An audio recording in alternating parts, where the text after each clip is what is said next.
primary one. That is level 1, step 1. There's nobody in the army that is level 1, step 1. So if you want to use that logic, let's use that one. But immediately they enter, we call them tradesmen. No matter of the call you are entering, there are 5 truth arm. Truth arm. The armor corps, the infantry, the signal, the the one we call the truth armor corps. Now they have their own specialized training. Everybody from the depot, if those people they go to number 1, they go for 6 months depot training. That their 6 months depot training, even and you are not going to enter without without school cert. The fact that you even have a school cert, you are not going to be recruited as level 1, step 1 in civil service. So you are not minimum wage. If you have school cert, you are doing level 6, step 1. So we cannot use the army to say they are earning. The comparison does not work. It does not add up at all. Let's just apply some logic. But what I'm saying is this: to get better fat, we can dig and we can get the fat. No more of them. So the minimum wage does not apply in the army because they are not ordinary people. They are If not we are primarily digging paid. on everything we discuss I here, we dropped will not something have a in the chat, conversation with but you. I can't verify. Okay. I dropped something in the chat regarding the salary and everything. All Okay, right. let's leave that to let's say Bishop is an expert on that. I don't can But help us, but Prince Daddy, even for yeah. forget the salary for a second, what is the what is the package? Healthcare package, retirement, all those things that come with being in the army, like in America, they have all this package, school paying for your education. So what is that for the Nigerian army? Do we have information on that? Because I really want to know. Like, do they have any? Sorry, let me give you this. I apologize, Prince, for your benefit. Really, police and army salary in 2024. This is from some paramilitary type of organization. So it gives you a table. The Inspector General of Police, he takes 1.2 million naira, and then so that's for the police. And then a police constable, which is at the bottom of that ladder, he takes home 48,000 just approximately. The army, a lieutenant, a second lieutenant or lieutenant, as we call it in Nigeria, 120,000 naira a month. And then a general takes 1.5 million naira. And then a private takes home 50,000 naira. So there it is right there. A private takes home 50,000 naira a month. So it looks as though there might These be some journalists must have done their research before they just come and publish things. Yes. Yeah. So. But back to your, Prince. Yeah, so the 50,000 naira is within the range, right? It's to the private. I mean, that's the minimum. So, Are you ready? So that might not be. Yeah, carry on. Yeah, I mean, again, it's well, really, sometimes I always say, it's sometimes not how much you get paid. It's how much you can actually save or live on. Which we talked about earlier, the minimum living wage that matters. And sometimes people don't mind the lower salary because they can get a really good package. If the healthcare is great, if they have free housing, that's a big plus.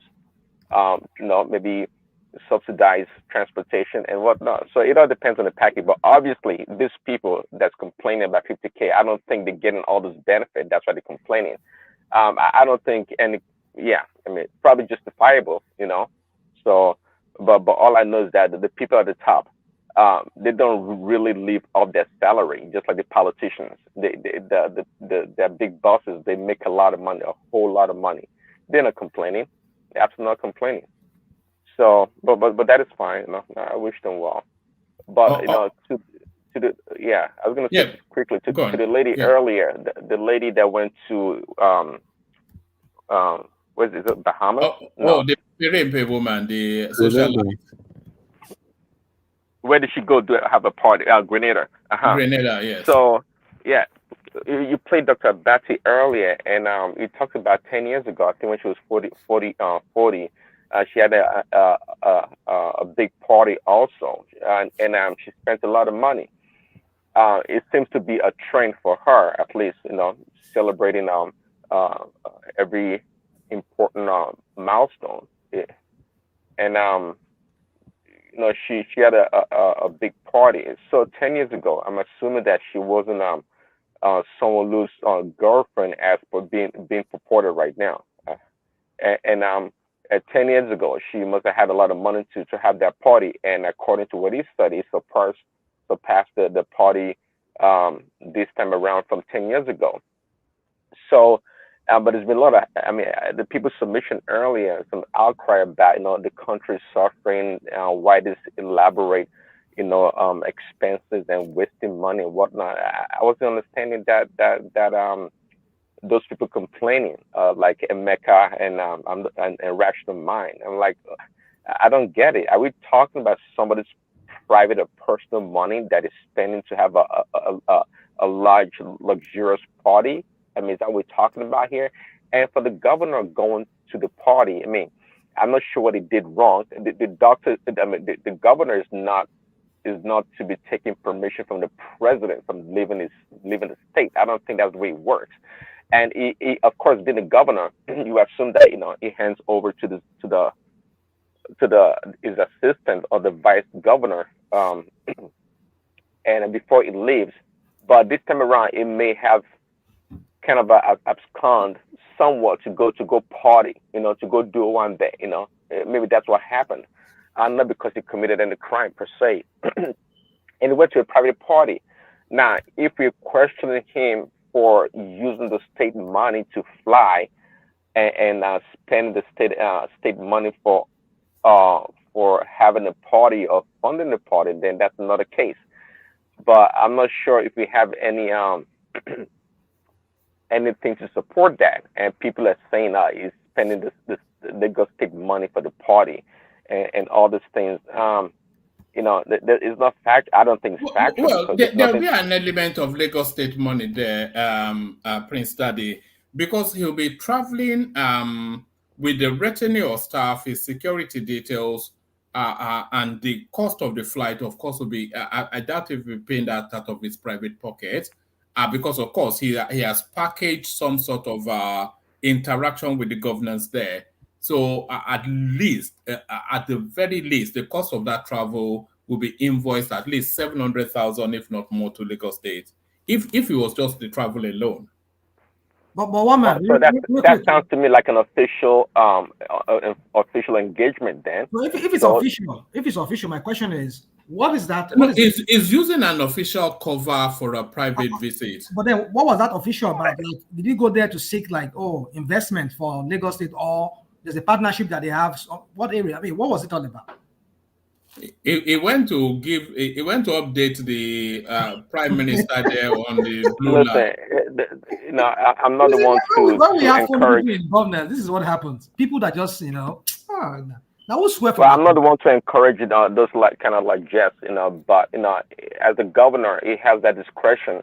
He's more than happy to reschedule.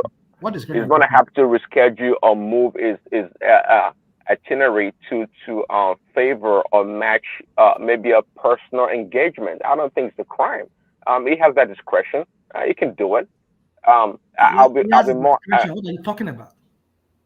He has discretion over his schedule. That's what I mean. Is that a crime? Is that a big deal? It's not a big deal. And then, so when he went there, what was the substance of? Well, good question, Rashomai. That is what we should be talking about. If you think he went to Grenada on the bogus. No. You get more concerned about him go to the party, go on the private yacht.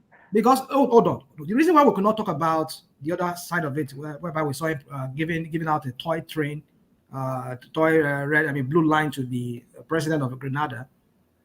There was no substance to that because we only saw a picture of him. You know what they do in Nigeria? That's what Nigerian politicians, they like to do a photo picture just to show whatever. But after that, did we hear anything that he said? Maybe there's a partnership, or he's trying to get some kind of. Did you hear that? So that was what we're talking about. Did you inquire, do research to find out if there was one? Do you know what there was no searching on the Lagos State website.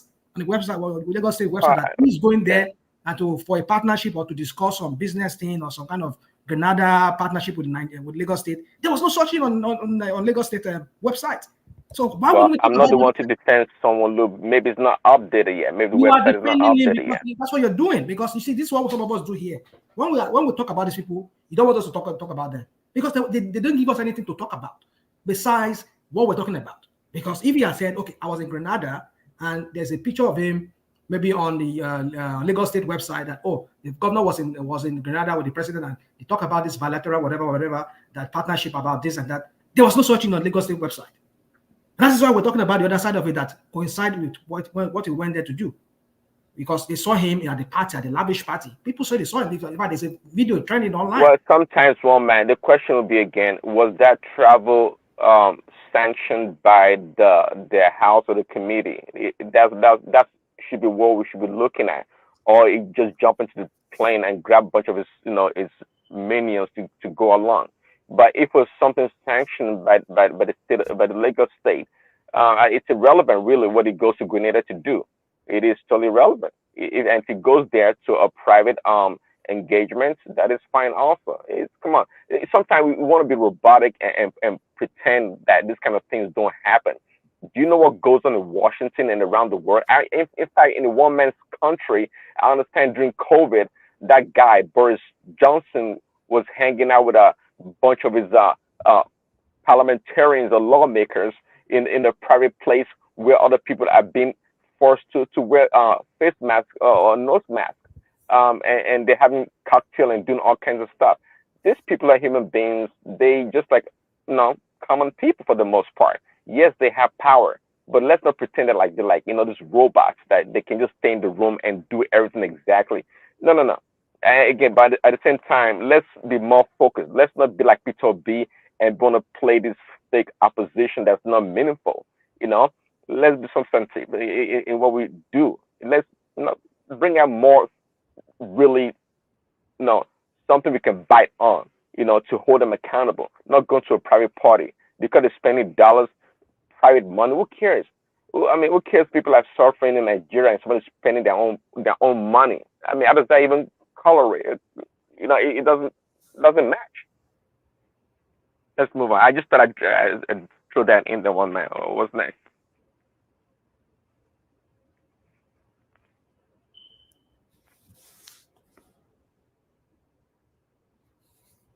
Is one man still there? I think it's muted, perhaps. No, yes, I was muted. You got me right. One man, I'm going to real quick. I'm going to paste Lagos State website. I'll paste their news. Go and see it there, and see if there's anything about. I mean, I've been looking at it. There's nothing. There's no such news on there about Sanwo-Olu going to Grenada on an official. Go on his Twitter. Yeah, go on his. On his Twitter handle, it explains it there. On the Twitter handle, that's what we're going to get the information. Why is it not on the Lagos State? You see, because governance communicates via Twitter now, both in your country, my country, and Nigeria. Yeah, right. I hear you. Is that by other than by Twitter? Oh God, it's okay. All right. So Prince, yes. I was saying that what did they actually have to offer? It was saying that essentially Nigeria in talks with UK to commence Lagos London flights. So I'm wondering what this has to offer anything, because I was somewhat excited to hear that until people started to point out that this already exists, BA Virgin, etc. I thought you would know that already, one man. I mean, how do you fly? Don't you fly directly from London? I fly the cheapest I can buy. So usually I go via Dubai or whatever it is, wherever, know. Oh, yeah. So, I mean, well, and what is the benefit? Obviously, what is the benefit? I mean, direct flight, okay. Is of course. Can I say something? Yeah. One man, probably you need to read the major context. I think what he went to do is more like represent helping earpiece. So if you look at, he's trying to like earpiece one way or the other. I think if right, to create that route for earpiece. For okay, that makes. So woman, you did not read it before you start telling us. No, I read it, but I didn't digest it quite in the manner now that Larry. I don't have the brain function of somebody like Larry. So yes. So yeah. Okay. Yeah. All right. Go on. Yeah. So that's nothing much to talk on this. Yeah, but I'll say though, yeah, if it's for Airpeace, that is great. I think Oyema, right, is doing a great job. I think Airpeace, the airline is great, perhaps the best in Nigeria, and I think the last Do you administration think was the government is doing too much for that Airpeace? They always seem to be favoring them. I was going to say the contrary, actually, because during Obama's, Buhari's term, I don't think Airpeace was getting what he wanted. It seems to be at loggerheads with some of the Buhari's people. Buhari fought for him to get a route to Dubai. Right. Well, a route to Dubai, but there came the Nigerian Airways with partnership with Ethiopia, and I think that was meant to bypass Airpeace, and it was kind of a mumbo jumbo a deal, and I think kind of slided on War Peace or Yemen somehow, but maybe they did. But I think Airpeace is doing a great job. I think yeah, this is what, see, if that's the case, what Keyamo is doing, that is great. This is what you call a partnership between private and government agencies, right? Because at the end of the day, they will be creating more jobs in Nigeria that benefits the economy. So this is what governments do. Yeah, I'm totally in for that. Let the government go out there and work for the private sector. Symbiotic relationship. It goes, it goes together, because the governments, they don't really necessarily create jobs. So when they do such things, it benefits the economy. So I'm all for it. Go Airpeace, yeah. Woman, please. I'm sorry. I know it's getting a lot. I just want to say this. I don't know why it's not making headlines too. Was it this week? I read in the news that Airpeace also had a route to Abidjan. There was a real big. Oh yeah, I saw that. I wondered what the commercial value was when I saw it. Well, that road too. There's something to it, because there are Nigerians, a lot of Nigerians in Cote d'Ivoire. It's a very, very viable route. It's a very viable route. Yeah. In fact, they welcome them with a big fanfare and all of that. We used to have Air Afrique. I don't know if you are, but it's moribund now. It's like it went just the same way as Nigerian Airways. Those are one of the best airlines in Africa. Then Nigerian Airways, Air Afrique, but Air Afrique went just the same way, and that's why I think they've never been the same. Like that those francophone countries, especially in Abidjan, I think they have Air Cote d'Ivoire. That's something I don't know, but what I'm trying to say is that if the federal government is doing what they are doing, I think it's another way of trying to save the country. Because they're holding these foreign airlines over $6 billion to pay them, to settle them.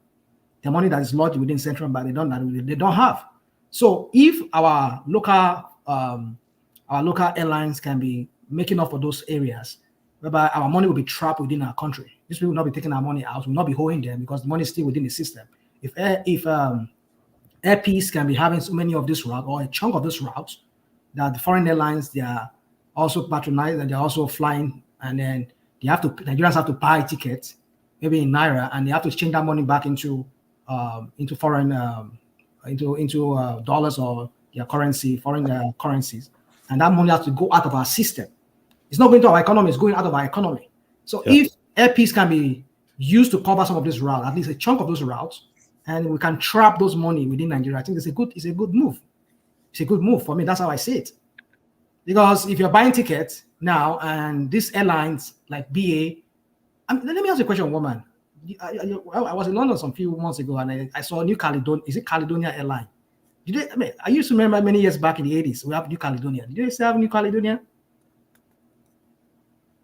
Are you there, woman? No, woman is not there. So anyway, yes. Is it New Caledonia or British Caledonia? Sorry, it is British Caledonia Airline. Yes, I think it's actually under some sort of Dutch ownership, if I recall. Yeah. Oh, that's one of the best airlines way back in the 80s. I used to remember. So anyway, my point is that those routes, if the Airpeace can be covering it, I would save Nigeria some money. We'll not be giving out that money. Airpeace is cheaper covering it. Airpeace is cheaper, you said? Yeah, very, very cheap. So is that why they don't want to give them that route? Yeah, exactly. The and London the same thing route happened with the Dubai trip. You know, Dubai, when I said Dubai or Saudi Arabia, when earpiece started picking Saudi Arabia, it became very cheap. So everybody left for earpiece. So with this now, if earpiece can get direct flight to London, it will be very cheap. So, and obviously, you should know what will happen. They will start to use regulation to frustrate them. Exactly. Because it will be very, very cheap. Almost like sometimes you'll be seeing like 300,000 naira difference. You know right, that guy made his money out of Lagos properties. Oh yeah, yes. Huh. He made his money for where? From Lagos properties. He used to be a land dealer in Lagos. Oh, okay. Woman, can I ask you this question? Go on. When you were like, probably the federal government was doing too much for earpiece. So how will you say what the US government does for Delta? Is it not the same thing? Is Delta not the national carrier? No, it's not. US does not have any national carrier. Yeah, but US does not have IPOB either. So oh no. They don't have what? What did you say? Oh, man. You see? What bad? No, they don't have IPOB now. They say But this guy in that will sense, tell you he wants to secede from give it to Nigeria, and then it's we have IPOB and it's the MAGA now, the Pimp Daddy group. The MAGA group, Really? the IPOB we are here. With the IPOB, huh? But that guy has actually been helping Nigeria. You know, once Nigeria is in problem, that guy comes out, help, and sometimes I'm more like. I remember he sent a plane to the Ukrainians when that was kicked off. Not just Ukraine. I think when there was this African country that was having this Sudan, I think. So I hope they're able to support him and probably encourage more private guys in Nigeria to buy. They should make him declare his allegiance to Nigeria first publicly. No, I think he has actually done that severally. Declares allegiance. What does that even mean, woman? To distance himself from IPOB. Oh God! Here we go again with one man. This is. I mean, what does that have to do with? I mean, the guy himself often said it that he's a businessman. What's it concerning with the IPOB? What are you? Why are you going that route? No, you have to speculate now. I trust you now. I know you always speculate. I mean, Larry sounds like a DOG. Is it DOG? A former guy that is from London. It sounds like is that the same? Larry, are you DOG or the DG? No, at all. You remember one man? You remember what I'm talking about? Yeah, I know DOG. Of course, now I remember. The one that owns all these betting shops in Ibadan. No. I'm not. No, our guy in this guy that is from. He said he's from partly from Oyo, partly from. Yeah, I know. He owns a lot of betting shops in Ibadan. Really? Yes. He does buy Jebu too. I think is he not politically connected? Yeah, that's the guy. Yeah. You know, that's the biggest guy. You know the guy that owned Baba Itebu. You know he has floated an airline. I think I heard. United Nigeria. Yes. Look at that. I mean, it's a good thing. I wish I had a lottery license in. That's just a license to print money just for Lagos alone. Imagine. But you know how many people that you know how many people want Palekun. That are crying, that are betting, that are not even making. No, lottery, not betting. One man, that sector is very, very. There's a lot of rivalry going in that sector. You need to get the license. That same Baba Jebu. Do you remember the fight he had with this late guy, Kashim? What's his name? Buroji. Yeah. You know, they had a very big fight. Very big fight. That's another. That place is another. It's that money is. Buroji is not into. It's not into betting. Betting now. He is. He is.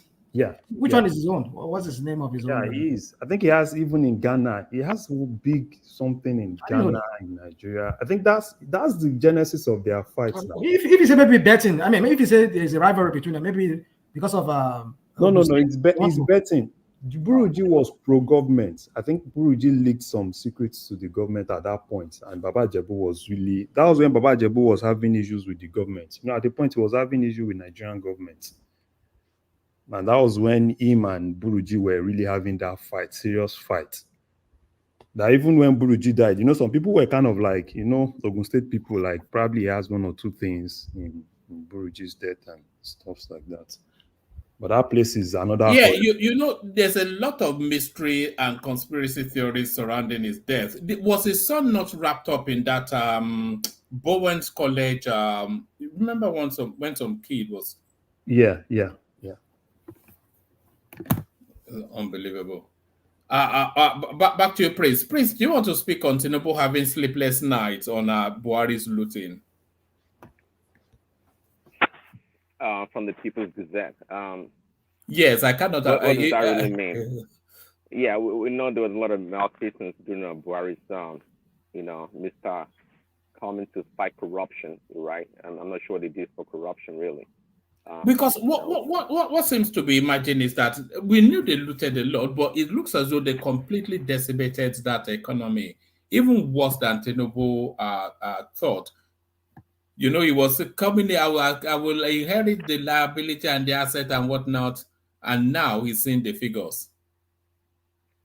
Well, I mean, see, a lot of things, sometimes you don't have to like super smart or brilliant. You can just look at what was going on in the country. Look at it Emefiele. We were talking about Emefiele for 8 years or so.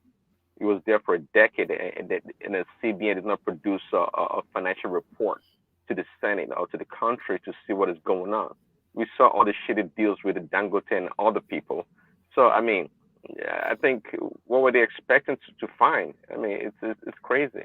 What is going on is well expected, but what did you expect Tinubu to say? That he is going to come in and blame Buhari for everything that went wrong? He is the boss now. He has to take the responsibility to fix the economy. But now, their attempt to stabilize the naira is not working. Is it working? Obviously not, because my understanding right now, the naira is about what, $1,200-$1,300 to the dollar. And it was that part of the $3.3 billion that was borrowed in the Shell account. Somebody was pointing out something in the comment section yesterday that really struck me. He said with about $700 you'll be a millionaire in Nigeria, and I thought, wow. Yeah. Actually, yeah. I think I saw that also. Yeah. So that's the reality. So by the day, Nigeria is getting poorer as a result of the foreign exchange debacle. But nobody, I don't know if they don't know or what the problem is, but Nigeria's economy, see, you can apply this, Western straight line model to fix an economy or a currency that's skewed in so many ways. Do they have a clue about what is going on? I mean, a month ago, whenever we talked about it, that Tinubu needs to go uncover the people behind it and try to negotiate how they can help him support the economy. All these things that they're trying to use, all these economic models, it's just stupid. Really, this is the problem I have with Nigerians, PhD holders or intellectuals, as we call them. They can throw all these models at the problem. It's not going to work. It's not going to work because I think you know that for the past how many years now under Emefiele that they have this dual carriage or multiple arbitrage exchange rate that a lot of people are making fortunes. Then all of a sudden, you want it to be gone overnight. How does that work? Some people did nothing but just trade currency with central bank and got rich doing nothing. They can even go anywhere and borrow money and just exchange the money in dollars and make a bunch of money. And you guys want to gone overnight. I think some people are not being serious. I'm hoping Tinubu knows better, not to be doing all this nonsense with that. It's a big problem, and it's not unique to Nigeria anyway. Anywhere people are making money, you can't just come over and take the the bread out of their mouth. They're gonna fight to the end. They're gonna fight to the end. Then they're going around borrowing this misery $3.3 billion to stabilize the economy. That was a joke. I mean, that was a big joke. Is it Cardoso and these people? They don't know what is going on. I don't think they have a clue. Thank you very much for that. What do you mean? Cardoso is one of the leading economists in the world. One man, no. Sorry, Rational Mind, check your phone. He's one of the leading economists in the world, though. I'm not doubting his credentials. I'm not doubting. See, and that's the thing with when we blindly try to compare our economy to the West in terms of how they apply the models. That's when the people in the West are very smart. They're very smart. They're smart in the sense that they know when to defenestrate the textbook and go practical to fix their problem. They know, because it gets to a point. Every model has its limitation. They stop working. Because we said it before here. There's no bailout in any business book. There's no provision for that. No, if you run a business, when you're not making money anymore, just call on the government. They come in and give you money. It doesn't work. But guess what? Guess who does it the best? The West does it the best. They give a bunch of money. Back in 2018, right? Or 2008, 2009, they give trillions of dollars to Wall Street. And guess what? In less than 3 months, 6 months, Wall Street companies were turning profit. How did that happen? Well, go figure it out. So, they have to go to the drawing board and really. Is this not some conspiracies you're making up here? What do you mean? It's a simple economic logic that if you pump money into a system, it helps jumpstart the system. In this sense, in this case, economy. If you like the bailout we saw with what they did, and like the last COVID, the money that was given out to people is just to spin the economy, because the economy was slowing down and people were. That's the reason we have this inflation now. Yeah, we know. But then, if that was not done, then the kind of the magnitude of the kind of economic. Right. If you follow my submission so far and the logic behind it, the ratiocination. What I said was that, look, I'm not saying they shouldn't put money in the economy, but guess what? They were giving money to private institutions, businesses, and they turn around and report profit on their books. My point here is that, look, the West, they know when to abandon their economic models and choose a different route that's more practical to fix their problem. And I'm saying we Africans, we learn their models and the ways of doing things, but we don't know where to deviate from their model. It's quite clear right now. Okay, I'm not an economist at that level or Cardoso or nothing, but it's quite clear right now what they're doing is not working. So they have to go to the drawing board and try to capture all the variables in Nigeria's economy that is constituting this problem so they can get to the bottom of it. And I said it earlier also that, look, for almost a decade or so, Central Bank and Emefiele and them guys, they were making a fortune with the arbitrage that existed or still exists in Nigeria's economy. And they made a lot of money. You didn't have to go worry yourself and worry about all the factors of production, wasting your time, where you can just get $1 million and turn it to a whole bunch of money. And that's, easy money, left and right. That's my point here. And you guys want to take it, you want to correct that problem overnight in less than 6 months. How the heck is that going to happen? When we have powerful people in the country, people that have vested interest in every aspect of the country. You got to keep it real.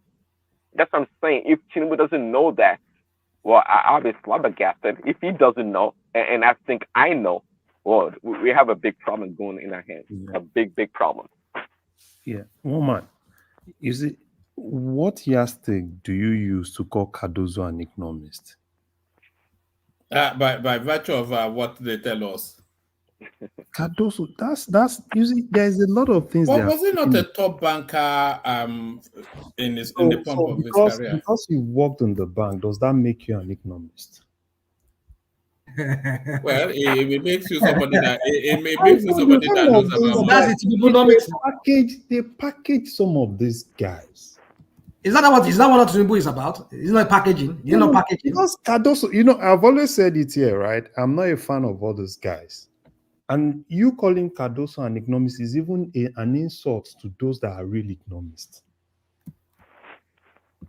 The fact that this guy worked in some banks and at the end of the day, those banks ran those banks out of business, and they have the past glories and everything. He worked with Tinubu in Lagos.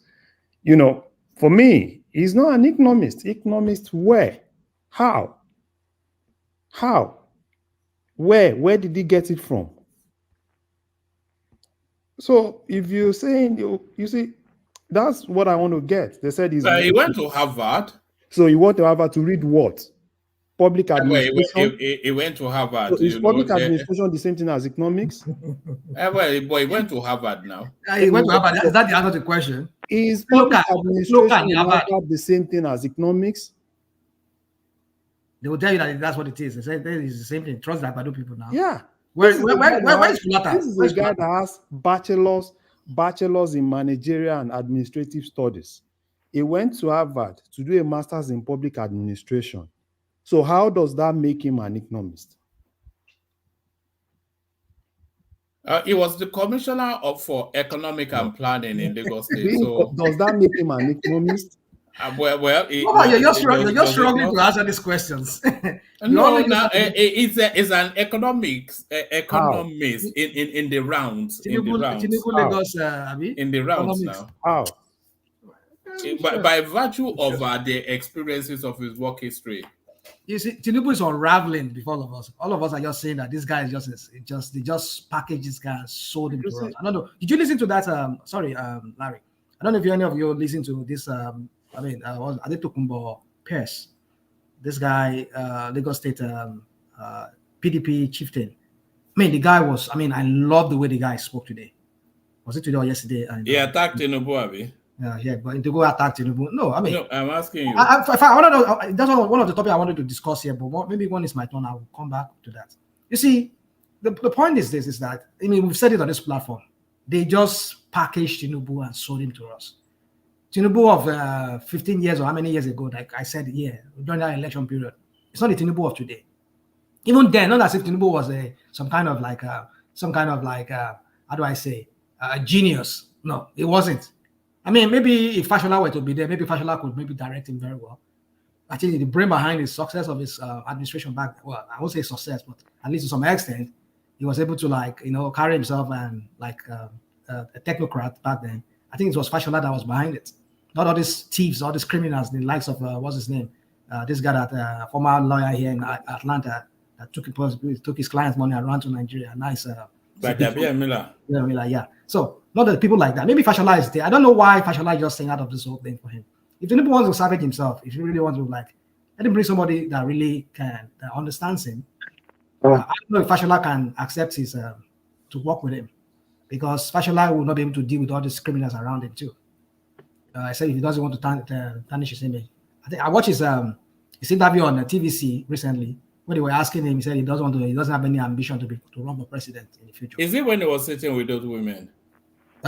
No, I think there was it one? No, there was one he had. Was it with those women? I think yes. No, not with those women. Yeah, there was one he had with TVC recently. Was one he had with TVC recently. Yeah, it was with those women. I think he wrote a book, didn't he? And he was trying to. Oh, is that one? Is that the one? I think that's the one. Yeah, you're right. Yeah. So anyway, my point is that I just want to say is that Tinubu. I've agreed we're going to deal with him for the next 4 years. That's given. And that's why I just. What if you did not agree? How would that affect matters? Well, I agree. I did not agree. Yeah, you're right. It doesn't affect any matter. But the point I'm trying to make is that I just have to accept that fact that he's going to be the president in the next, except maybe something else happens. For the next 8 years, so not. Either impeach him. I know it's hard. Okay, guys. How can that happen? So, that can happen.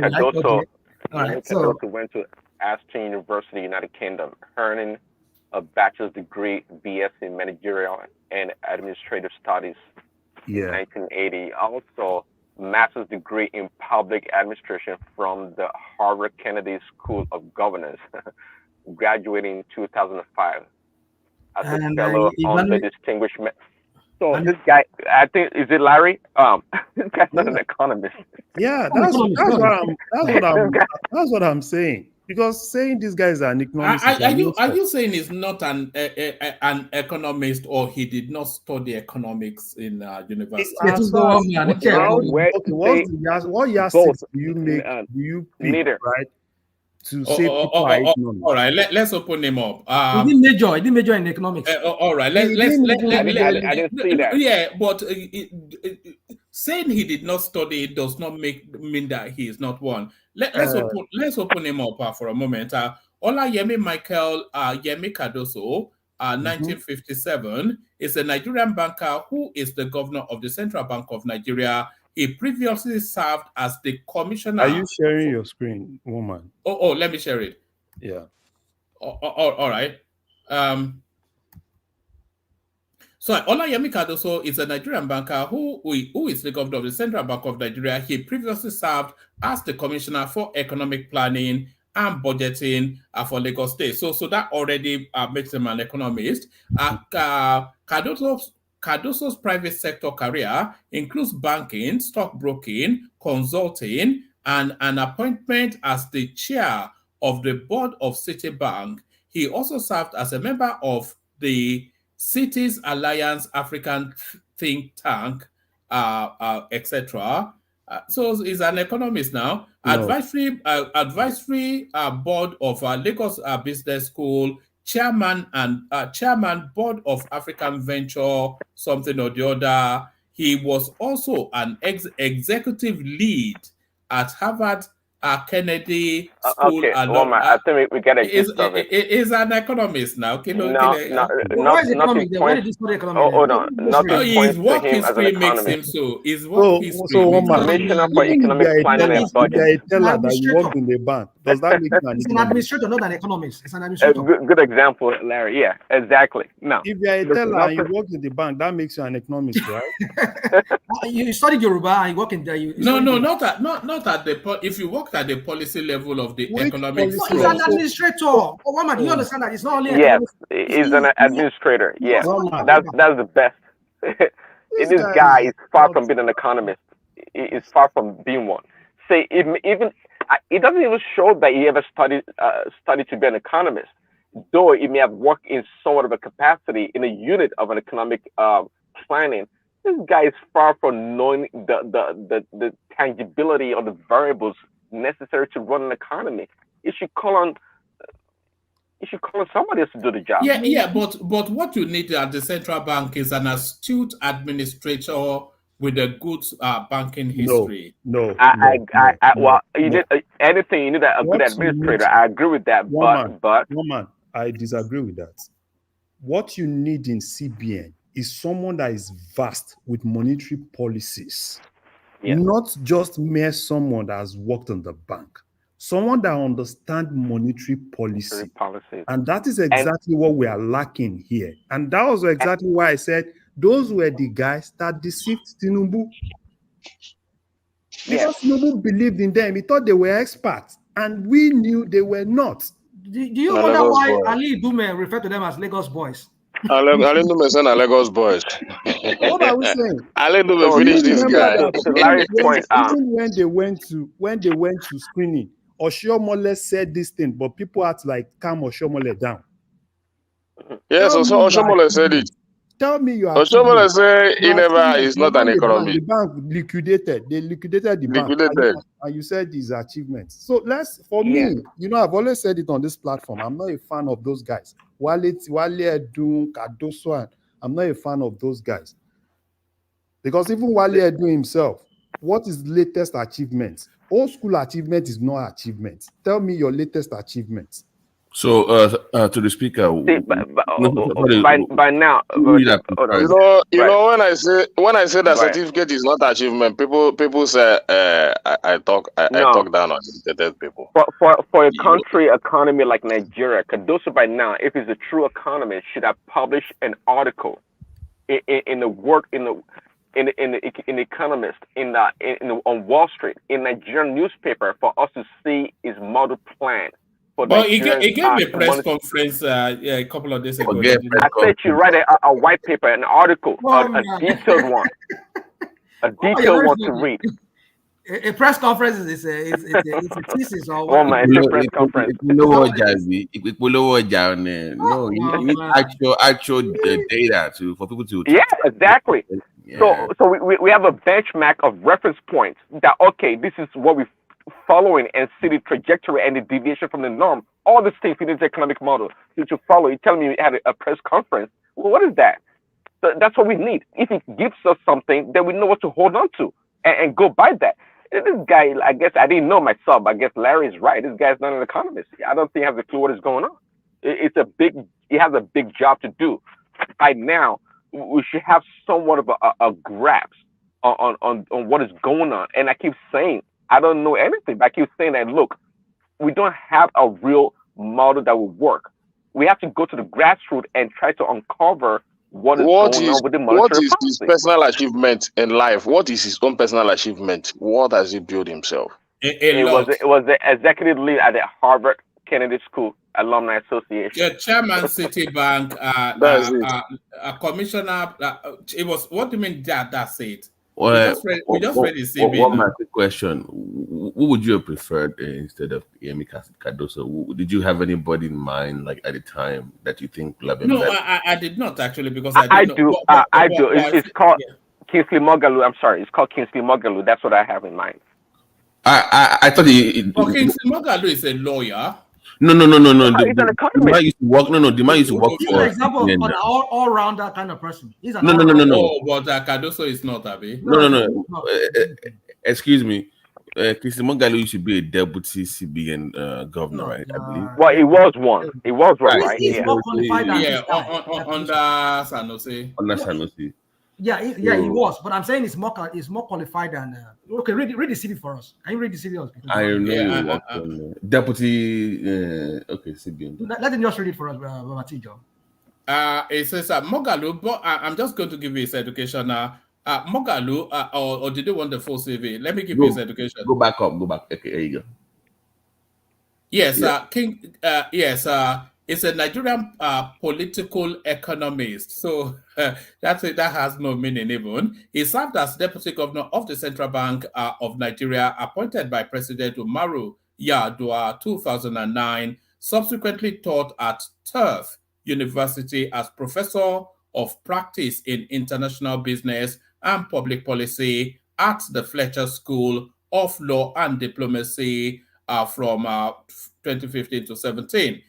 He was a presidential candidate. Moghalu is the founder of XYZ Strategies LLC, a global. I think it's based in Switzerland, isn't it? A global investment advisory firm, and the president of the Institute of Governance and Economic Transformation, a public policy think tank. He's a non-resident senior fellow at the Council of Emerging Market Enterprises at the Fletcher School at Tufts University, and has served as the United Nations Development Program Special Envoy on post-COVID development and finance in Africa.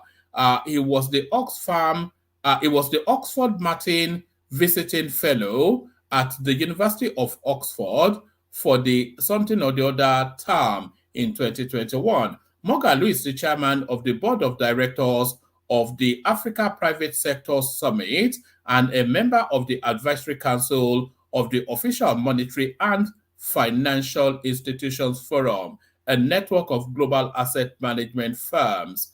Let's go to where this is education. This is education. All right, early life and education. Moghalu was born in Lagos in 1963 to Isaac Moghalu, a Nigerian Foreign Service officer, and Vida Moghalu, a school teacher. Moghalu spent his early childhood in Switzerland and Washington, D.C., where his father was posted. Isaac Moghalu transferred his service back to Nigeria's eastern region as the country was rocked by a political and humanitarian crisis. Where is this education? In 1970, in the 1970s, Kingsley received his secondary school education at Azima High School in Aba and Federal Government College Enugu. He earned his so he's a lawyer, as I said. He earned his degree in law from the University of Nigeria in 1986, and the barrister at law from the law school. He obtained his Master's of Arts at the Fletcher School of Law and Diplomacy. So he's a lawyer. No, you didn't finish it. Where did he get his Yeah. PhD from? He has a degree Yeah. in economy. Where did he get his PhD from?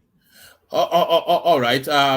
Moghalu obtained his Master's of Arts degree in 1992 at the Fletcher School of Law and Diplomacy at Tufts University, where he was the John Gillespie Fellow and a research assistant at the International Political Economy Program. He earned the International Certificate in Risk Management from the Institute of Risk Management. Moghalu later obtained his doctorate of philosophy degree in international relations at the London School of Economics and Political Science. So he has no economic degree. He's a lawyer now, as I said.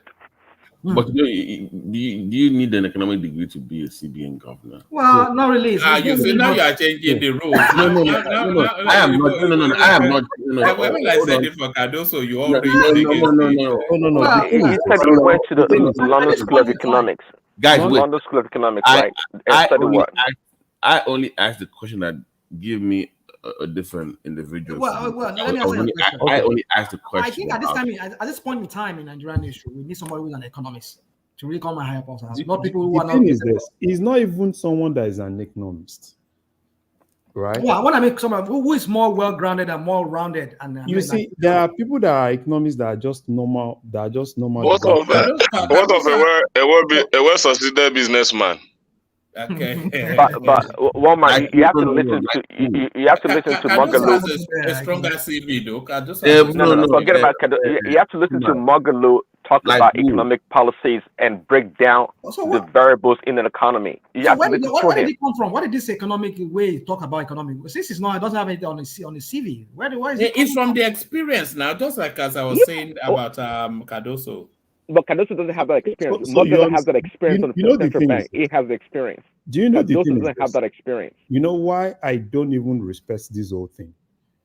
When this guy left, when Emefiele left, Tinubu brought this other guy to heart. He brought a guy that was a mechanical engineer. That guy was already within the system, though. So yeah, he was already. Wait now. It was a placeholder. It was a placeholder. It was a placeholder. Something was getting bad. He brought someone. That thing was getting worse. Now you are bringing this guy because, as far as I'm concerned, right? You can be an economist and not know what to do in CBN.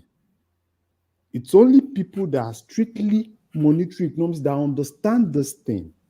That it's not. You see, when economists say can you just give us a name or give us names so that we know? Just don't say people. Give us names. If you don't like Cardoso, who do you have in mind, or would should Nigeria has?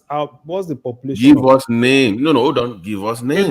They don't have names now. They just want to do. You can't just say the Cardoso is bad. You give us alternatives. Give you alternative. I think Larry is first imagined to be another rational mind, but no. with a softer tone. When you say Larry, let me ask you. If you say, let me ask you. Hold on, Larry, wait. If you say A is bad, one man, Nigeria to find a successful businessman. That's what I'm saying. Can you look for a successful businessman? Around the world, do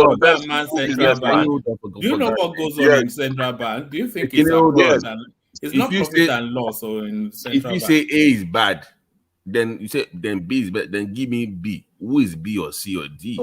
So what I want to ask is this: are you saying if Tinubu should I give you a name that is better, right? Should I give you a name? Whole Nigeria So we won't get someone that can actually help us. Who is the someone? Who is the someone? Who? Look for Costaris Madoka. I can't even say someone, except I can see they can recommend. There are people that can recommend. What people? No. You can't. You see all these names, right? I don't even believe in all this. Somebody, this is this person's name. There are people in Nigeria that can recommend people that can man CBN. If it takes you to take the whole professor in Nigeria of economics, put all of them together, recommend somebody. Look for Costaris Madoka. I've told you guys. Tell Tinubu to look for Costaris. All right. What's his CV? He's a businessman. I say businessman. A successful. Look for a successful businessman. Do you think it's a profit and loss matter at CBN? Whatever you want to. I said look for a successful businessman. It's a profit. Yes, it's a profit that matters something. Yes, somebody that goes on the CBN. Yes, somebody that can think very well. I've managed economy well. Look for a successful businessman. It's more than that. Let's not go to the. This is getting absurd. It's not more than these guys you are mentioning. They have not built anything in their personal life. They've not built anything. They're just carrying big certificates, speaking good English. That's what they do. It's more than that. It's more than that. It's not just being a business. It's not more than that, rational man. I'm telling you for a fact. Or if you want, look for this guy, Atedo Peter side. You can look for him. The one from the creeks, Sapele Water. They stand big IBTC man. You can look for him. That guy is a very intelligent. He's a very intelligent man. All right. Went to International Monetary Fund Institute. International Monetary Fund Institute. Also, education in macroeconomics and financial. Who's that? Who's that? Can you bring up your volume, Prince? Your volume is a little bit low. I don't know what's wrong with your mic. Really? Is it okay now? I don't know. Yes, it's better now. Carry on. Start again. Yes. Yeah. Okay, if it's better, I was looking at this wiki info right here. It says it received advanced executive education in macroeconomics and financial sector management. What does that mean? That's a sandwich course now. Okay. But then when I say 2 weeks and then they give you an A4 sheet. No, he went to leadership at the International Monetary Fund Institute. He went to Columbia Business School. Come on. Then it went to Harvard. You give us a name. Then you give us a name. Since you don't like this one, who do you have in mind? No, I have the person in situation in mind. Okay, okay. No, I'm a Cardoso man now. Really? Oh, Lagos, the Lagos boys, I will see. The Lagos boys. No, if his name is Yemi, then he must know what he's doing. That's my philosophy. Oh man, do you watch Hope's on my yesterday with Ishewa Gembale? I saw snippets of it. I'll probably watch it later in the day. It looks as though he put up a good performance. Which good performance? You would have watched it, and if you can pull it off and show the last comment of Shewa Gembale, it's just few seconds. Last few seconds. The last comment of Shewa Gembale at the end of that after he has interviewed Hope. All right, I'll do that. But whilst I'm doing that, let Prince Daddy continue with his thoughts. Prince, back to you. Yeah. I think really right now, I'm not sure about Cardoso. I never knew him. I can't offer anyone as a replacement because I don't know. But I know. I mean, they need somebody that's more practical that understand how these things work. I mean, this guy Cardoso seems to be very international, so you would think that someone Nigeria is not just facing internal problems with its monetary policies. What Nigeria does affect, it's part of the global economy, of course, and you need somebody that just has that brain to be able to juggle all these different parts and find an equilibrium, really. And I don't think at this point in time Cardoso is the person. That's all I can say. Because I mean, it's ridiculous. It's just that Nigeria don't like to reward the good, the people that really wants to do the job. I tell you, appoint somebody like Atado Peter side.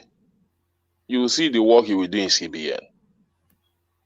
If you will agree to work, look for the guy. What work has Atado Peter done before? what work has Atedopeita. He's You the don't even IBTC know man this now. Atedopeita. You don't He's the even know. Stanbic IBTC man now. And so what? Appoint And so him. what? He has some. You don't He has even a know bank. Atedopeita side. He has a Atedopeita bank. side got the He's patronage. growing a Hold bank. on. He's Atedopeita growing side a got bank. massive. I beg you, let's leave growing a bank out of this issue. Atedopeita has his bank is one of the best today in I beg Nigeria. you, forget it. With patronage and bailout. What are we talking? You are not talking to parts. You are not talking to The one you government appointed patronage. liquidated the bank. The one you appointed liquidated the bank. Bailout from what, Bishop? Bailout from what? Let him tell me the bailout now. Hold on. Let him land. Let him just make that point. So I said, bailout. What are you? Just hold on, rational mind. I asked him, what is it? What is Atedopeita's size achievement that you are making him to sound like he's a messiah? And he said he's running. What do you call it? Stanbic IBTC. We know the origin of Stanbic IBTC, and we know the patronage and the survivor grant out he got out from government. We know what Jonathan single-handedly did for Atedopeita side, and the patronage and the bailout. I mean, whether bailout or backbone or survivor that he got from government. So, what specifically has Atedopeita side done? You're now talking about bailout. Support and all that. When we say the same thing, when we say the same thing for Dangote, you begin to say we are not what bailout? Patron. I'm telling you, somebody that did something. He's building IBTC bank. That's what I'm asking you. Is it the IBTC bank that you are talking? Is it the IBTC that makes him to qualify to be the CBN governor? Is that it? At least he's building it. He's holding it. Building what? You don't know the story. The one you appointed liquidated his own bank.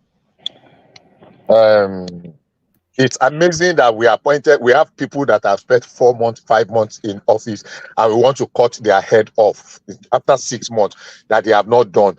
What I'm saying is that when you look at this guy, whenever he talks, you don't see his economic plan. You don't see his economic plan. They just bend on giving who are you talking?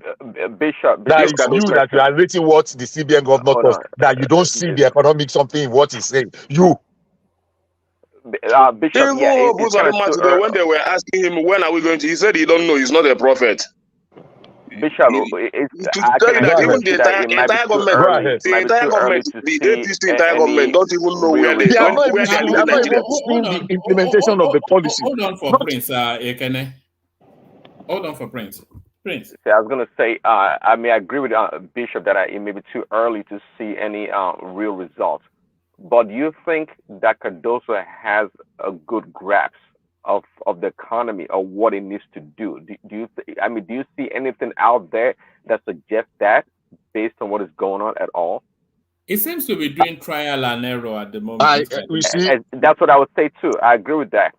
You see, the truth of the matter is this: it's like the adage they used to say, when you want to climb a staircase, you cannot see the whole of the stair from the first step. When you climb to a certain level and you see challenges, you adjust. You might need to adjust your speed. You might need to adjust your grip on the railings. You might need to adjust your step. You might need to adjust the kind of shoe or change the kind of shoe. But hold on. But can we agree that you are trying to build a staircase? At least you have a project. Of course, they are trying to build an economy.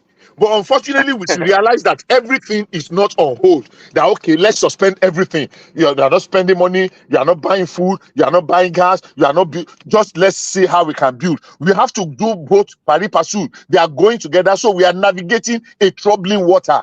It is not only us that our economy is troubling. We know that this turning around the fortune of Nigeria is, and I've always said this in anywhere I have opportunity, it's not going to be a stroll in the park. It's not just going to be handed over to us on a platter of gold. It's going to come with some very terribly painful decisions. This kind of inflation. Our inflation, look, listen to me. Our inflation at 28%, we know it's bad, but we have people that their inflation has gotten to 100% in other African countries and even globally. We have people that inflation have gotten to 200, 300%. We should get to 100%. I never said that. I am telling you that our inflation at 28% is not something that just happened overnight. It's something that we have been patching and patching. It's just like we have cancer and we have been treating with Panadol and Kafinol. something that requires a lot of chemotherapy and even probably Bishop, you that understand this administration, what is the economic policy and what's the end of it? Because you cannot be telling me that we do this, we do that, we are getting there without telling me this is the plan and this is what you have read about the administration that tells you that. Let me provide a solution. Let me provide a solution to you. Do you know, if you want to be very drastic about this economy, 3/4 of our workforce in federal government should go? Do you know that? Do it now. What do you mean do it? Look at you. Then do it. Lay people off in this kind of economy. You will now say, oh, it's because of joblessness. Unemployment is 77%, it's 80%. In the recent of the world, if you want to cut the number of workforce, both in the civil service, somebody said something a few days ago. I want to quote where the man said it, that they were talking of that in one of the states, that they're saying that the number of their out of school. He said, but when they did a serious critical census, they discovered that their primary school student was just about 50% of the population that people were crying, always shouting about. Now they have over the number of the teachers they have employed is more than over by 50%. Now the only question is this: do you sack those 50% of the teachers? There are people in the civil service today that are not adding value. But the only reason why they are being retained is because, look, if you still sack them, you are still adding to the unemployment and the poverty in the society. So government is spending a whole lot of money just to stabilize the system. Now, it's not good. It's not Hurricane. It's not time to begin to sing Kumbaya, but it's time to be considerate, even in our criticism. Look at the reality, even in our own homes, when we have issues. You are earning so much, maybe you are earning 100 or 200 or 500,000, and all of a sudden ties change, and you begin to earn like a half of what you were earning before. Your children are going to be cut off of some luxuries, but you are not going to ask them to stop school. Let me land my thought. You will not allow people to cut into your thought, but you always do it. Let me land my thought, please. You always do it, but if it is you will insist. No, let me land. So let me land my thought. I know. I'm continuing. So don't tell me to continue. So things sometimes it is going to. I always say, and I've said, it's going to get tougher before it gets better. But we're thinking that the fortunes of Nigeria can turn over in 2 months, in 3 months. We've been having this something since almost 3-4 months ago. The government is just 6 months, for crying out loud, and we're expecting that. And that's why I said that this position when it's that we took a driver from Oshodi going to Ibadan. We say, oh, he's not fast enough when we're just halfway. Remember that Tinubu did not say to get to 6 months ago. He said he will hit the ground running. He said he will hit the ground running. Is this something? Is he sleeping? Is he sleeping? Is he not running? So you are expecting inflation. You are expecting inflation to come. Hold on now. You are complaining. Hold on, everybody. You are complaining. You are complaining. Everybody hold. Let's have one voice at a time.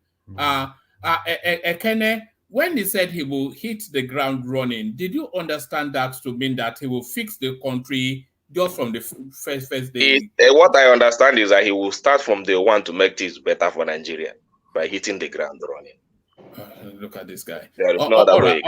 All right, but back to your president. I don't know, man. I don't even know how to respond to that. Can you allow Bishop just round up his thoughts? Oh, yeah. Sorry, Bishop. Here, back to you. Woman, I've not had my contribution in this platform for the past few days, though. Let Bishop land his thoughts. We've not even heard from Ajan Lekoko. I don't think it's Obasanjo used an analogy many years ago. He said our country is like we are living in a house that the roof is damaged, and we are saying, look, let us come out, pull down this roof and rebuild it. Everybody say, no, that period of inconvenience, we cannot say, where are we going to stay? We are going to stay outside under the sun. No, let's keep managing it. Let's keep managing it. He said, we will keep managing it until the roof collapses on our head. We need to take some tough decision, and it's going to come with some pain. How painful, how we are able to endure that pain. But I was not expecting any president to come and turn Nigeria to El Dorado. Look, even Peter Obi will not. Let's be very sincere with ourselves. All I don't know is that will he be bold enough to be able to take those decisions?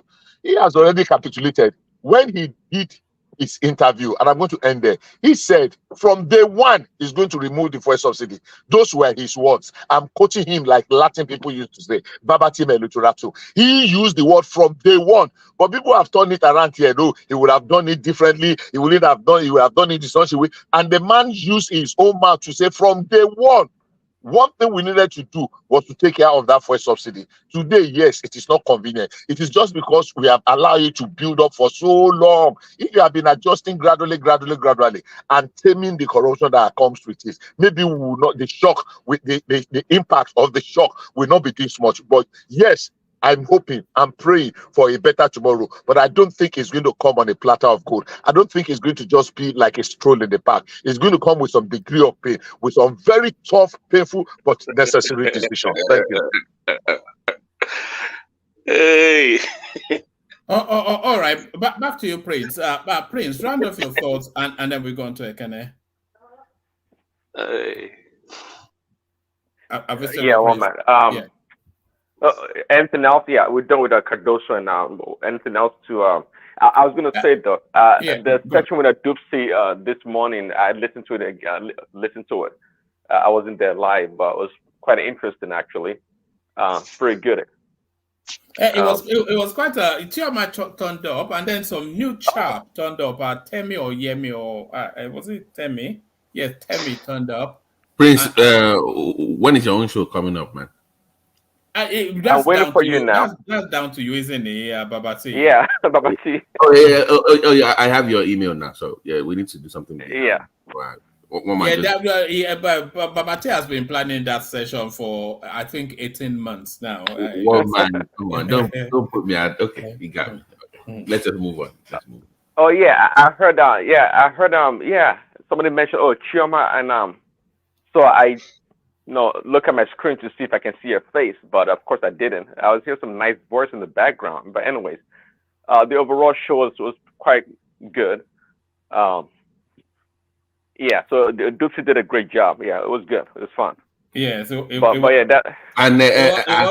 way, let me also advocate and promote. We should also fight for Diwali's palm wine show. I think that is needed on this. Yes, Oguro session. Yes, with featuring Diwali. Well, you have to have cameras on, and you have to have cameras on so that we can see a bottle of wine on your table as you slowly get drunk, and the conversation gets funky. Yeah. Okay, well, man, we can move on to the next person. Thanks. All right, brilliant. Yeah, we go on to Ekene, but on our way to Ekene, let me just flash up. Wednesday, we have Shegun Showumi, one of the leading candidates to become the next PDP chairman, joining us to come and talk about Nigeria and the politics of it. So I'm going to send the link to the comment section. So I'll encourage everybody to go and turn on the notification bell and get yourself ready so that we can have a robust. Let's have as good a session as we had with Daniel Bwala with Shegun Showumi. He needs no introduction to anyone. He'll be joining us on Wednesday, 10 p.m. UK time. So 10 p.m. UK time, Ekene de Megida. Can you try and get this guy, Mogalu? Because that thing you read from the Wikipedia, I don't believe that thing is complete. You want to get him so that we can question him. I mean, interview. You can also interview him. Mogalu, you know what I'm talking about? All right. I'll ask my plug. If my plug has his number, then yeah. Oh man, by the way, I thought when the party chairman is from the south, then that means the candidate. Yeah, that's one of the things we're going to interrogating on. Is this an article? I know Shegun is a fan of articles like his younger brother. Are they? You see where I'm going with this? Yes, I know. If he becomes party chairman, that means they're still going to go back to article once again. This is article's play, I think. Maybe when it comes to, we'll ask him that question because this is not making any sense. He may well even be listening to us now. I suspect he might well be. So yes. The Megida of Alabama case. Wagwan. Do you know what Wagwan? Do you know what Wagwan means, Ekene? I don't know. You don't speak Jamaican? That's Jamaican for what's going on. That's patois. Wagwan. Who can teach me? I don't say that Nigeria this is. I never come off on Nigeria. And you don't come out now. You go China now. How many times you done? That one no be to come out now. I know what I mean. I did Nigeria now. I never come out. I thought I saw you. I thought I saw you at this party with Sanwo-Olu and your billionaire and the rest of your billionaire friends. So I don't get straight. What man? I just say for me these days I just observe. Me, I don't even want to talk too much. Just like Bishop was just singing sermon for us for APC. I don't kind of thing I like these days because for me, the way this country is going, here, it's not a joke, but people took it as a joke. And when I say things the way they are, it's as if I'm condemning the government. Right from the onset of this administration, I said it. You know, when you focus on politics without governance, that's the result you get. You focus on politics without the issue of governance. This is the result you will always get. So all the appointments being made right from the day one of this administration, I know that's how it will be. Because he never saw the talent he said he would sort for us. He never sought it. No talent. I cannot see any talent here. He said he will sort for us. So all these guys are just political guys that want to always defend his administration. Just like what Uzodinma did today in the national TV. So it's all about defense. And when they ask him, my annoyance is this. When they begin to ask these APC guys, to what end? What is the plan? And when are we expecting this? They say they are not prophet. All they know is that Nigeria will suffer to get better. What kind of statement is that? Even if it will take us the whole 4 years, tell us it is 4 years. But you say you don't know. No, they can't tell you that now. What they can do is to put in motion things that will get the country out of the mires and then try and make that. They can't tell you that on September the 13th, 2030. That is what are you expecting? I mean, you're a business. They have to set an agenda now. They don't know how to set agenda again. No, they are telling you that this is the trajectory of recovery. So, and when that recovery comes, it's a matter of just how the system works. Okay, they want to recover. They want to reform. That is the only thing that I used to hear. But for me, well, it will get better. Do you not think the country needs reforms? They need reform now, especially the restructuring of our system. You see, we need that restructuring so much this time around. But I don't know why they're paying adamant to it. We really need the restructuring in this country. Things are not. I don't see the way forward without that restructuring, honestly speaking. No, don't worry about all that. You know, to restructure the country is the biggest thing to do in that country. And you have to satisfy a lot of interest in order to, and those interests never really come together. There are certain things within the workings of the system that favors different elements of the regions of the country. And when you are asking them to change that, you'll get some form of resistance. So it's very easy to say restructure, as if it's a matter of presidential fiat.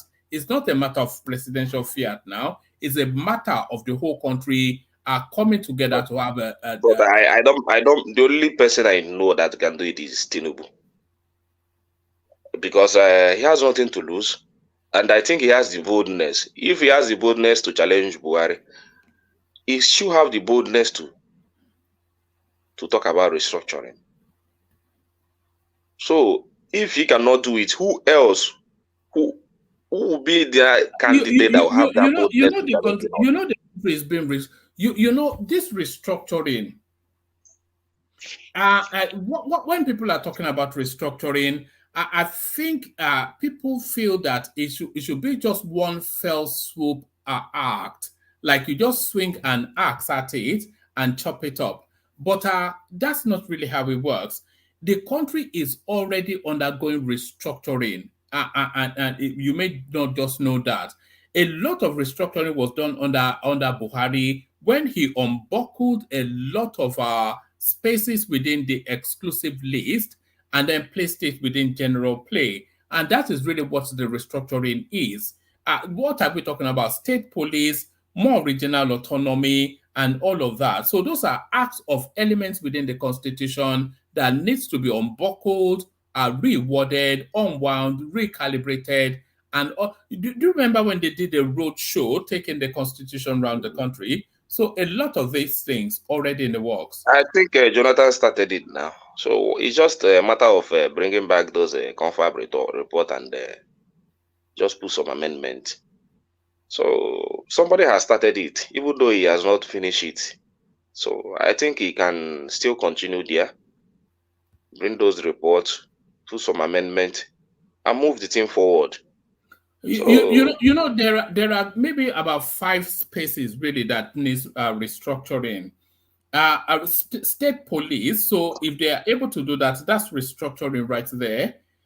They've already done the electricity one, which they've unbuckled from the federal space to let all the actors come into play. So there's that. But the biggest one, the biggest restructuring is resource control. So outside of that, everything else already either at the advanced stages of state police will come under Tinubu's administration now because the space insists on it. So all of these things already been done.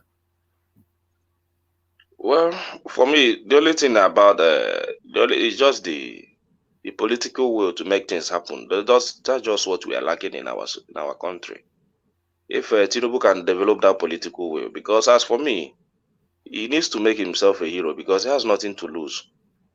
The man has achieved everything he wants to achieve in life. So I believe he has the capacity to sacrifice for this country and do what is good. So that's what I expect from him. He has the capacity. What is he looking for again? Is he looking for money? He's not looking for money. But if he's looking for money, I don't know why he should be looking for money.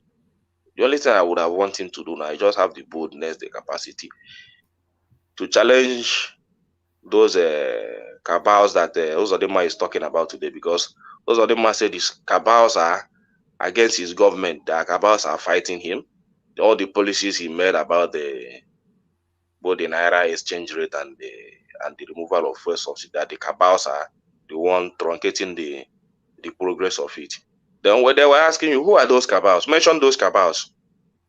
So he should have the capacity to challenge those cabals that Uzodinma was talking about on Sunday Politics.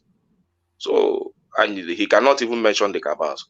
Does it really mean that we still have many cabals in this government? And they are not ready to mention the cabals. He said the cabals are challenging the monetary policy, the exchange rate, the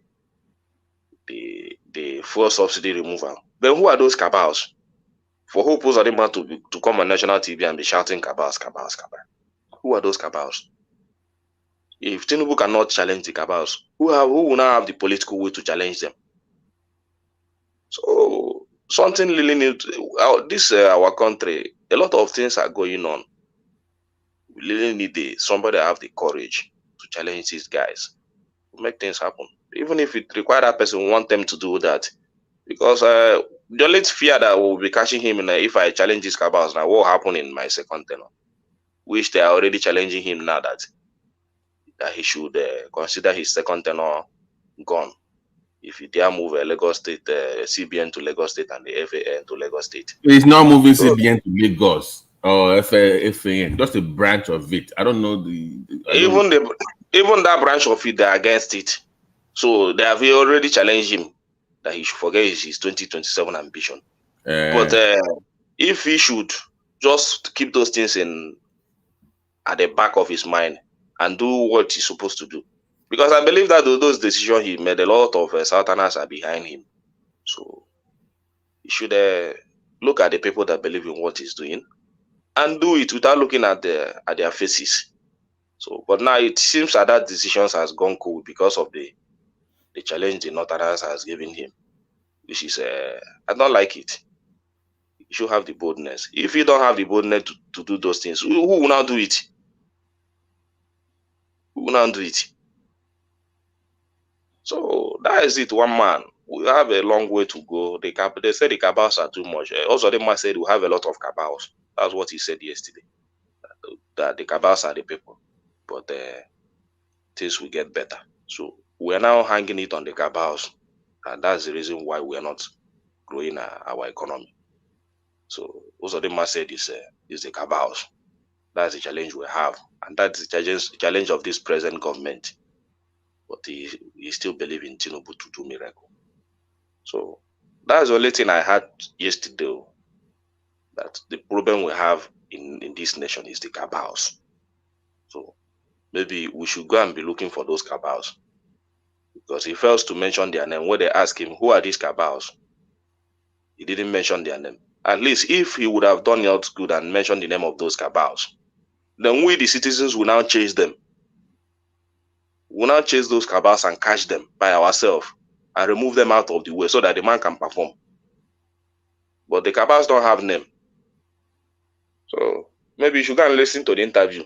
That's what Hope Uzodinma said, that it is the cabals. And you believe him when he said cabals? You believed him?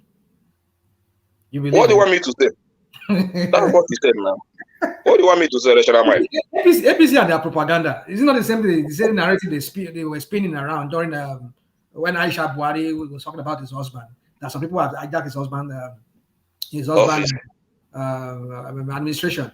And then you hear again where they're repeating the same. See, these people are just bunch of people that are clueless. Yoruba people say, "Oh, they just don't know. They're not ready to do anything." I agree with the National Man, because if you remember, when the minister of mines, Alaki, said, "Well, all those mines are being controlled by the cabals, so then resign if you don't have any. You are the minister, for God's sake. If you have people mining gold, diamond, and metals in your country, and you say, well, I can't do anything about it because the cabals are the one running it, then why are you there? Can you wulu? You calm down now." Yeah, so that's my point. So you can't say kaba. Okay, if kaba runs everything, so why are you in office? Then resign. So that's a new statement too that I had yesterday. And there is nothing new. One man, this is what I heard. So what we now have to focus our mind now is how to fight those cabals. Now, we the citizens, we help them to find those cabals out. No. It has been established that the cabals are there. Let me get this. Hold on. So your own government are scared of the cabals, but it's you that you want to put your life on the line for the cabals. I mean, we can help him if he is ready to mention those cabals. We the citizens, we are ready to help him. He's not ready. We'll track them out. We'll track those cabals out. Hold on, Ekene. The government is not even ready to fight the cabals, but you, the regular media, want to fight the cabals. I mean. Yes, I'm ready to fight the cabals. Okay, good. Okay. The only thing is that they refuse to mention the name of those cabals. So if they have mentioned their name, they are scared of them. That's my point to you. Even your government they are scared of the cabals, but you, the regular man, wants to go and fight the cabal. But your own government is scared of them. Well, I wish you luck out there. Okay, if they are scared of them, then why are they there? That's my point. So then just leave the damn place. If you cannot do anything about them, why are you there? I agree with you. They're not ready to do anything about it, is my point to you, Ekene. So if they're not ready to do anything about it, what can you really do as a citizen? Nothing. Oh, let him break the chain of those cabals now. Let him break the chain of those cabals, because I believe the way Uzodinma led is as if the man made policy for the naira, the floating of the naira, and those cabals are standing in between, not wanting the thing to be productive, and they favor the common man. So they're using it to make money. So what he should do is to take those cabals out of the way, close their business, so that your government, people will see your government and see peace. People will enjoy your government. That is the issue. And by the way, even if I become president, there will be no difference. They will still have that much influence over Nigeria. And that is why we need that restructuring, Babati. We need it so that everybody will have his own say on their region. You contribute. If you don't want your region to develop, then that's less for your region. We need that restructuring because these things are too much. I know Lily there is a cabal, but I still know that Tinubu has the audacity and the what it takes to fight cabals. So, but if he cannot do it, who then can do it in our country? Who then? And it requires for him bearing the ambition of second term, because just the only thing that I know that they used to threaten him. If he still continue to believe that I need a second term, but I think he can still get a second term if he really do the right thing, because the masses will support it. There is nothing we need than the like you, right? So yeah? if the Tinubu does the right thing, Obi runs again, we support Tinubu. I will support Tinubu to finish his second term now. At least he has started. If he start well, do the right thing, restructure our nation, everything starts to go well. I wouldn't want maybe I will support him to finish it. Against Obi? Yes. Okay. So the issue now is that I have not seen anything. That's not true. That's not true. What you just said. You will not support him against Obi now. I will support him honestly because it's just a starter. And they don't let these people pin you down with this their rhetoric. No, that's what I mind. That's what I mind. I want them to pin me down. The reason is this, because I know that they'll come for you later. They'll come for you later. Trust them. Let him do it now. Let him do the right thing now. Let them come for me. It's for him to do the right thing. Then let them come for me now. If I not support him, I'm waiting for him. In fact, all I want him to do now is just to continue, just do the right thing. Save this economy. Do what it takes to move this nation forward. Electricity, I just few things. Pick a few things: electricity, economy, and security. Just achieve these few things in the space of these 4 years. Then let me not support him. Let them come for me. That's what I want him to do.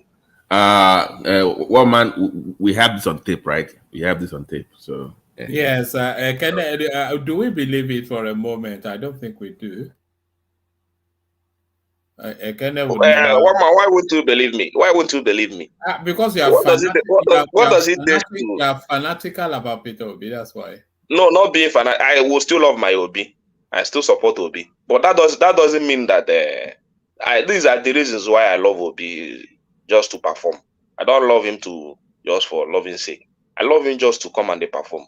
So if the same thing still happens with Tinubu and he perform, I will still love him now. Is he not old enough to be my father? So let him treat me as a son. Do what you are supposed to do for the nation as a father. So why wouldn't I love him? So that's my take. There is nothing too hard to support. There is nothing there. But if what I believe in him right from the beginning, that I know that he will not perform, and he is now showing the sign that he's not going to perform, why then going to support him? He's making me believe. What he's doing now is that he's making me believe that what I believe towards the course of the campaign, that he's not going to perform. He doesn't have the capacity. That's what he's still making me to believe. So I want him to change that narrative by performing. But he seems like he's not changing the narrative. So I still believe that he's not going to perform until he performs. Oh, there is nothing there, one man. It's just his performance. His performance will change a lot of mindset. So that's what it is. All right. Let's hear from BT, and then we start to wrap it up. Just skip me for now. I can't really speak for that on the phone. All right, brilliant. Let's wrap it up. Take it to the back where we are able to free flow a lot with better ease. How about Ajale Koko? Ajale Koko not there. No, Ajale Koko was dropped. Oh, okay. Yes, Ajale Koko was dropped. One man. Before I conclude, do you know that speaking of these cabals, the naval chief of staff have been accused of collecting bribe? It wasn't accused of collecting bribe. It was accused of bunkering. One man, we are all shocked at that story. It was a very shocking story, isn't it? Imagine that. And they sanctioned him. That have they the government? Why would they? What do you mean sanction him? Sanction him for what? They move him out of the duty now. For why?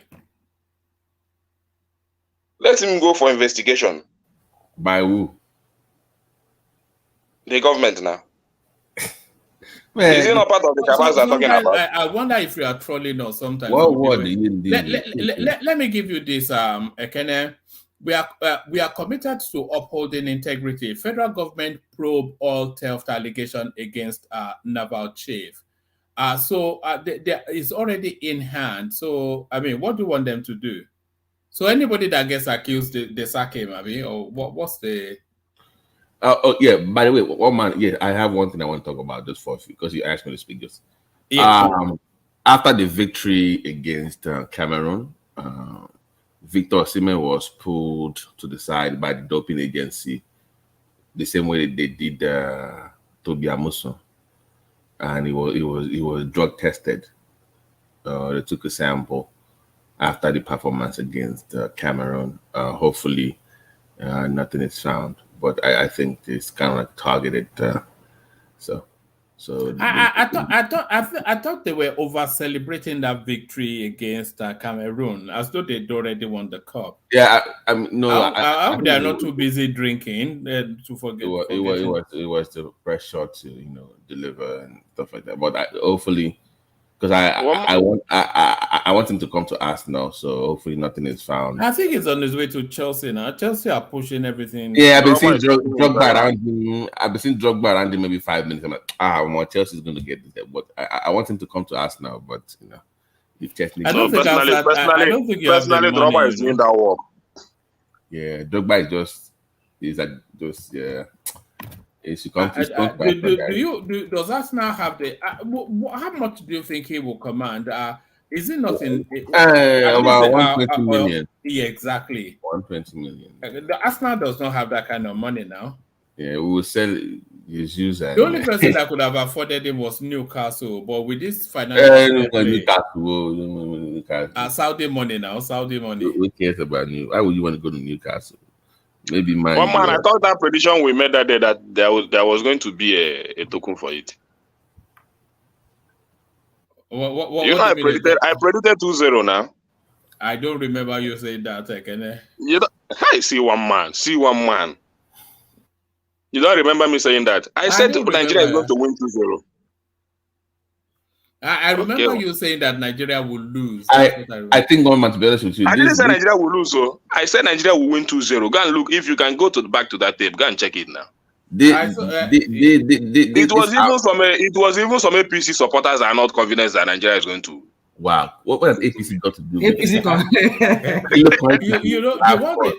The one thing that surprised me was that they've not claimed it as a Biafran victory. The Cameroonians, no. Your friend did yesterday, by the way. I was here. I heard Pansat talking about Igbos dominating. I'm like, this guy, but this has been probably one of the best Africans I've ever seen in a while, because unknown countries, like, I mean, when it comes to football, like Cape Verde, Guinea beat. Egypt was knocked out today. Yeah. But I'm like, all these mushroom countries just beating the hell out of all this the big boys. If we can get past Angola, we will win that cup. If we can get past Angola. Woman, Angola is tough. They have the top 2 goal scorers in the competition right now. They have so I don't know. They're not Cameroon, so I'm not sure we will go past. But if we do, well, I don't know. But it's been this Cameroon we played. I think Cameroon is the weakest team in this. I don't see them Cameroon, right? Not the Eto. Not the usual Cameroon I used to know. Yeah, those Eto days and this were like these ones are very inexperienced. Those are puppies.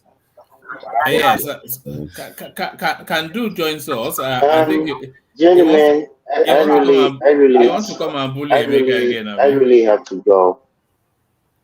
Thank you. You have to go. You just showed up. You just showed up to tell us you have to go. No. Can do before you even start. No. Actually, I'm sorry. I was responding to people in the meeting. Sorry. Hold on. No, I'm not going anywhere. I know. Hold on. How many hours did you get to yesterday? How many hours of those Solana? I got like 3.5, 4. Yeah. Moving up in the world. Okay, good. You know, we have discussed this about your 3 to 3 hour sleep thing. It's not.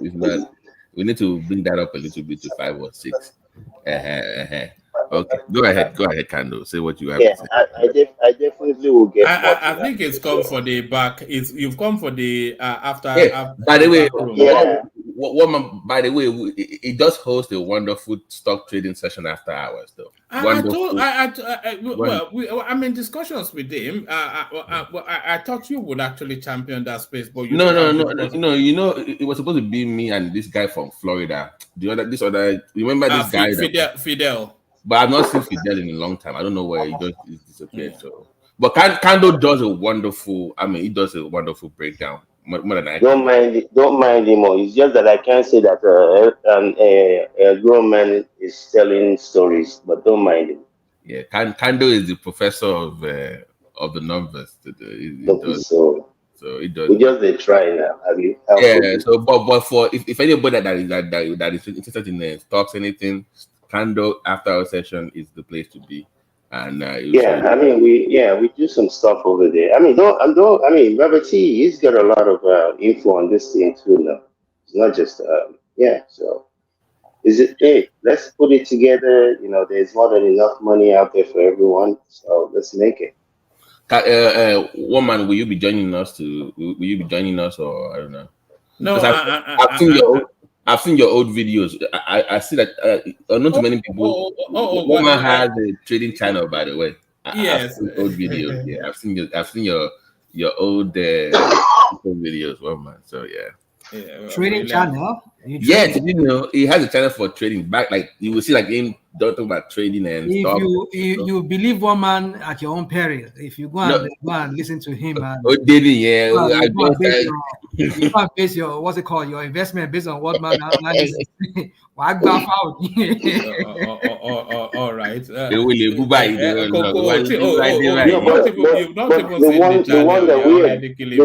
one that we're doing though, we're not really looking at long-term investment.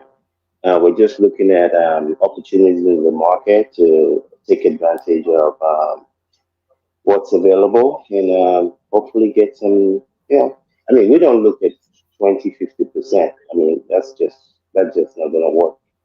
You know, we look for things that are way more than that. All right, gentlemen, let me take it off the front screen and then we take it to the back. Thank you, everyone. I'll see you tomorrow.